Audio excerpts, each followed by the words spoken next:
Jeszcze na parę lat przed 1968 rokiem. Bystry czytelnik prasy zaczął się orientować, iż szykuje się jakaś antysemicka kampania. To nie człowiek z ulicy, nienormalny czytelnik prasy, ale taki dociekliwy czytelnik prasy. Działo się to w sytuacji bardzo ostrej walki o władzę w partii, kiedy jedna część postanowiła wykorzystać argument antysemicki przeciwko innej części. Nazywało się to oczywiście, wróg nazywał się oczywiście nie Żyd, tylko nazywał się sionista. No nie wypadało jednak mówić po prostu Żyd.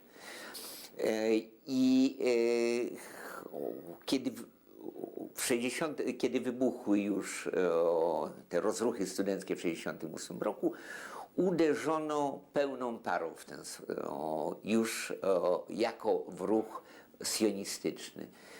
Każdy chłopiec czy dziewczyna żydowskiego pochodzenia miała wypomniane nazwisko babki, jeżeli podkreślone swoje własne nazwisko, jeżeli się do tego nadawało. Zaczęło się zaraz po tym wyrzucania ludzi zarówno ze stanowisk partyjnych, państwowych, jak i ludzi z pracy, czasami bardzo normalnych, szeregowych. Znam wypadki, kiedy korektorów potrafiono wyrzucać z wydawnictwa.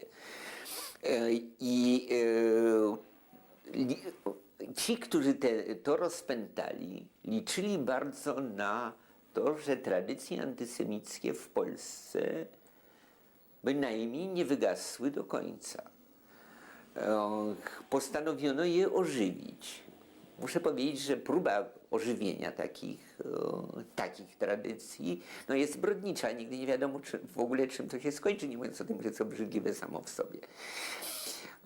Rezultat był oczywiście taki, że znaczna część ludzi, czy to Żydów, czy ludzi, którzy byli Polakami, ale żydowskiego pochodzenia, nie wytrzymała tego nacisku nerwowego i skorzystała, nacisku psychologicznego, skorzystała z propozycji, którą łaskawie rzucił Gomułka, iż mogą emigrować. Ilu ludzi emigrowało, trudno wiedzieć, prawdopodobnie kilkanaście tysięcy ludzi opuściło wówczas Polskę, w tym również pewna ilość moich przyjaciół, niektórych nawet bardzo bliskich.